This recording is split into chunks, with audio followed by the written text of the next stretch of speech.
Hello, and welcome to Poems You Need, where two poets who believe in the transformative power of language share the poems that sustain and inspire us. Hi, I'm Melissa Studdard, And I'm Kelli Russell Agodon. and today we are discussing poems by Adrian Matejka, and they are from his new book, Be Easy, which is his new and selected. And I'm going to start today, and the poem is called Somebody Else Sold the World. I don't know if I should, excuses. It's a really good deal, excuses. It's not mine even if I could, excuses. If I don't do it, someone else would, excuses. If I don't play along, I'll be, excuses. I'm committed to it now, see, excuses. Oh, no, not me, excuses. Excuse me, I'll get back to you next Tuesday. Let us go, you and I, excuses. Excuse me, but I loved you so much. Excuse me, because I swerved too much. Well, what happened after it was, excuses? Well, I planned to catch a bus after it, excuses. It was dark, and he was dark, recuse me. There was no one to help me, excuses. I was worried about my safety, excuses. What about me, excuses? Excuse me, what about me? Wow, that is a powerful, powerful poem. And it is so different from the one I'm about to share. And it really shows his incredible range as a poet. And there's just so much craft in this poem. The way it shifts from excuses to excuse me, what about me, recuse me, the way these words and the one word for a while it shifts meaning, and sometimes it's playful, sometimes it's really devastating, and just the way that he can create this tension between this mundane phrase and, like, the implied drama around it. Yeah, it really stood out to me.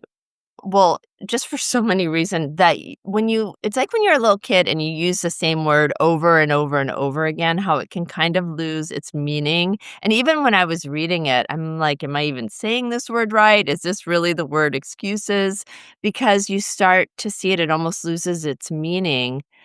But then he also does these, like, moves where "let us go, you and I" excuses, which, like, totally flips back to T.S. Eliot And and I love the comment that you made about it losing its meaning, because that's just a brilliant observation in the context of this poem, which is like the excuses lose right. their meaning over They time.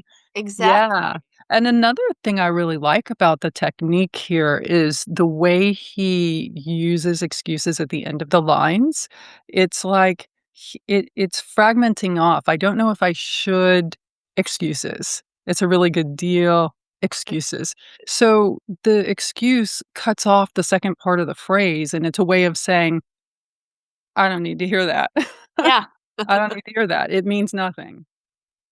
Well, I am going to share a poem.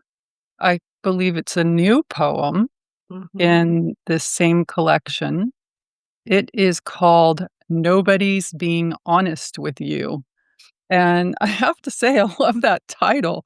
Well, it's kinda similar to the one before, like It is. I mean, it's got a similar the poem we'll see has a similar concern with honesty and appearances, and it reminds me of some of his work that actually first made me fall in love with his poetry, because he has this way of writing about people just hanging out and hanging around, but he makes it so gorgeous and rich and textured with detail that I feel like almost like I was there, like they were my memories too.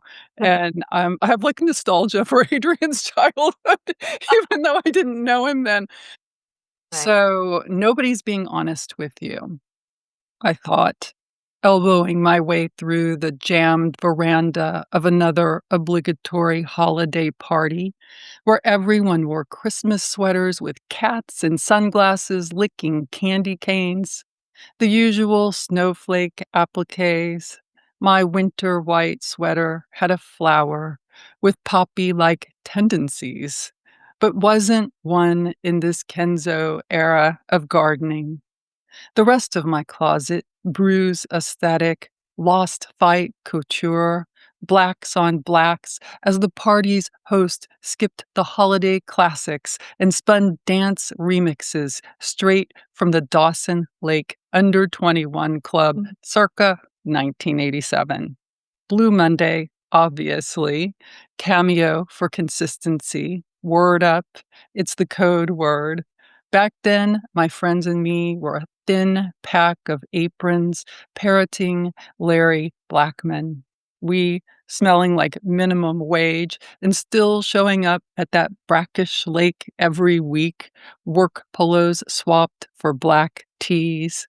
We cabbage patching nonstop and relentlessly when the beat dropped and synced fry-greased whiffs. Oh, that's an amazing poem that I feel the nostalgia there. In Seattle, the dance club was Scoochie's in the '80s, and so it brings us into that, and what he really does well in this poem are the way he describes the clothing, which Mhm.